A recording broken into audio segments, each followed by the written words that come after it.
Yellow gang Chandrababu దత్తపుత్రుడు పవన్ కళ్యాణ్ చేస్తూ ఉన్న దుష్ప్రచారానికి ముఖ్యమంత్రి వైఎస్ జగన్ పదునైన మాటలతో బదులిస్తున్నారు. అవినీతి కేసులో జైలుకు వెళ్లిన చంద్రబాబు జైల్లో ఉన్నా బయటున్నా ఒక్కటేనని తేల్చేశారు జగన్. రాష్ట్ర ప్రభుత్వం మీద నిత్యం విషం చిమ్మే ఎల్లో గ్యాంగ్ లో ఎవ్వరూ కూడా రాష్ట్రంలో నివసించేవారు కాదని, పొరుగు రాష్ట్రంలో ఉంటూ కేవలం దోచుకోవటానికే ఏపీకి వస్తుంటారని మండిపడ్డారు జగన్. ఏపీ సీఎం ప్రసంగాలపై కేఎస్ఆర్ విశ్లేషణ ఇప్పుడు. ఏపీ ముఖ్యమంత్రి వైఎస్ జగన్మోహన్ రెడ్డి పదునైన భాషలో మాటకు మాట బదులు చెబుతున్నారు. తన రాజకీయ ప్రత్యర్థులకు వడ్డీతో సహా జవాబిస్తున్నారు. ఆయన రోజు ఏదో ఒకటి మాట్లాడడం లేదు. ప్రతిపక్షాలు చేసే విమర్శలన్నిటినీ నోట్ చేసుకుని అన్నిటికీ ఒక్కసారే జవాబిస్తున్న తీరు ఆసక్తికరంగా ఉంది. టీడీపీ అధినేత చంద్రబాబు నాయుడు అవినీతి కేసులో జైలుకు వెళ్లిన ఉదంతాన్ని దృష్టిలో పెట్టుకుని ఆయన జైల్లో ఉన్నా ఒకటే బయట ఉన్నా ఒకటే అని ఒక్క మాటలో కొట్టిపారేశారు. జనసేన అధినేత పవన్ కళ్యాణ్ కొద్ది రోజుల క్రితం వారాహి యాత్రలో చేసిన వ్యక్తిగత ఆరోపణలకు మరింత ఘాటుగా ఆయన బదులిచ్చారు. సామర్లకోటలో జరిగిన సామూహిక గృహ ప్రవేశాల కార్యక్రమంలో ఆయన ప్రసంగిస్తూ ఎప్పటి మాదిరి ముందుగా తన ప్రభుత్వ సంక్షేమం అభివృద్ధి కార్యక్రమాలు వివరించి పేదల కోసం తాను చేస్తున్న కృషిని, కోర్టుల ద్వారా టీడీపీ జనసేన వంటి పార్టీలు అడ్డుపడుతున్న వైనం గురించి తెలియజేసిన తర్వాత రాజకీయ అంశాల మీదకు మళ్లారు. చంద్రబాబుకు ఈ సందర్భంగా మరో చురక అంటించారు. చంద్రబాబు ఎన్నడైనా నెల రోజుల పాటు ఏపీలో ఉన్నారా అని ప్రశ్నిస్తూ ఒక్క రాజమహేంద్రవరంలో తప్ప అని అన్నారు. అంటే రాజమహేంద్రవరం జైల్లో చంద్రబాబు ఉన్న విషయాన్ని పరోక్షంగా ప్రస్తావించి ఈ వ్యాఖ్య చేశారు.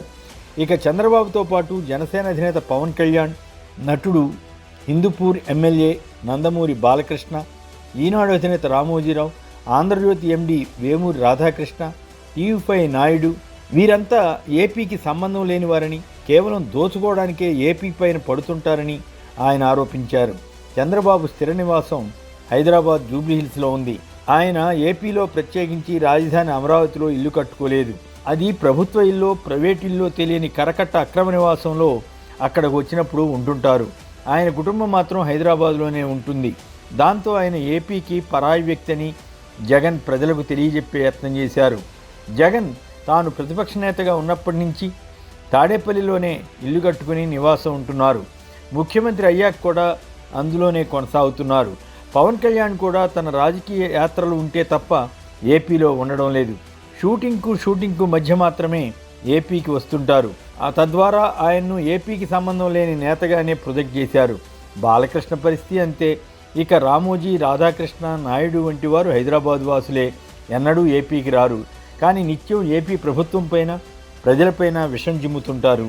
చంద్రబాబు అధికారంలో ఉంటే తమ దోపిడీకి అడ్డుపడదనే వారు ఇలా చేస్తున్నారని జగన్ ఆరోపిస్తుంటారు.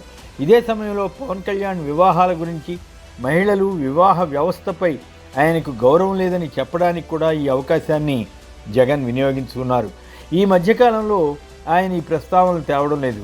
కానీ తన యాత్రల్లో జగన్పై పవన్ లేనిపోని వ్యక్తిగత ఆరోపణలు, అసత్య ప్రచారాలు చేస్తుండడంతో వాటికి సమాధానంగా ఈసారి మాట్లాడినట్లు అనిపించింది. పవన్ చెప్పే వాటిని, జగన్ చెబుతున్న వాటిని పోల్చి చూస్తే ఒక విషయం అర్థమవుతుంది. పవన్ కళ్యాణ్ అత్యధిక శాతం జగన్పై వ్యక్తిగత ద్వేషంతో, అక్కస్తో విపరీతమైన వ్యాఖ్యలు చేస్తున్నారు, అబద్ధాలు చెబుతున్నారు. ఉదాహరణకు జగన్కు 1,00,000 కోట్ల ఆస్తి ఉందని చంద్రబాబు నాయుడు మాదిరే విమర్శ చేస్తున్నారు. అది నిజం కాదని తెలిసి కూడా పవన్ అలా మాట్లాడుతున్నారు. ఏపీలో 30,000 మంది మహిళలు గల్లంతయ్యారని తప్పుడు ఆరోపణ చేశారు. అంతకన్నా బాధ్యతారాహిత్యంగా 67,000 మంది పిల్లలు మరణించారని నీచమైన వ్యాఖ్య చేశారు. వీటికి ఎక్కడా ఆధారాలు చూపలేదు. పెడల్లో తన సభలో గొడవలు చేయడానికి 2,000 మంది గూండాలను వైసీపీ దించుతోందని మరో పిచ్చి ఆరోపణ చేశారు. దానికి మంత్రి జోగి రమేష్ తానే దగ్గరుండి ఆ సభ పూర్తయ్యేలా చేస్తానని పవన్కు సవాల్ చేశారు. పవన్ సభలు ఎక్కడ ఏ గొడవ లేకుండానే జరిగిపోయాయి. దాని అర్థం ఏమిటి? పవన్ కళ్యాణ్ అసత్యాలు చెప్పారనే కదా. ఇక జగన్ చేసిన విమర్శలు చూద్దాం. ఆయన పవన్ ఉద్దేశించి చంద్రబాబు దత్తపుత్రుడు అన్న పదం వాడుతుంటారు. నిజంగా దత్తపుత్రుడు కాకపోయినా ఆ తరహాలోనే పవన్ వ్యవహరిస్తుంటారని జగన్ చెబుతున్నారు.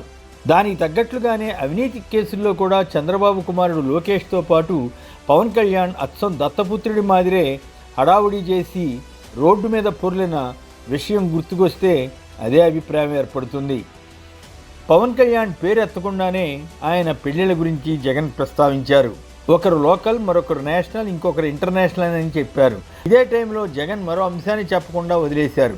గతంలో పవన్ రెండో భార్య చేసిన విమర్శల గురించి, ఒకరితో వివాహబంధం ఉన్నప్పుడే వేరొకరితో కూడా కాపురం చేశారని ఆమె ఆయా ఇంటర్వ్యూల్లో చెబుతూ వచ్చారు. ఆ ప్రస్తావన మాత్రం జగన్ చేయలేదు. పవన్ కళ్యాణ్ విధానపరమైన అంశాల జోలికి వెళ్లకుండా ఎంతసేపు జగన్పై వ్యక్తిగత దూషణలు చేయడం, ఆయన్ను కించపరిచేలా మాట్లాడడం చేస్తుండడంతో అదే తరహాలో జగన్ ఘాటుగా స్పందించారని అనుకోవచ్చు. దీనిపై మాజీ స్పీకర్, జనసేన నేత నాదెండ్ల మనోహర్ అభ్యంతరం చెప్పి వీర మహిళలంతా జగన్పై ఆందోళనకు దిగుతారని అన్నారు. కానీ ఏ ఒక్కరూ అలా చేయలేదు. పవన్ కళ్యాణ్ తీరును జగన్ విమర్శిస్తే అందులో మహిళలను అవమానించడం ఏముందన్న ప్రశ్న వచ్చింది. ఇంకో మాట చెప్పాలి.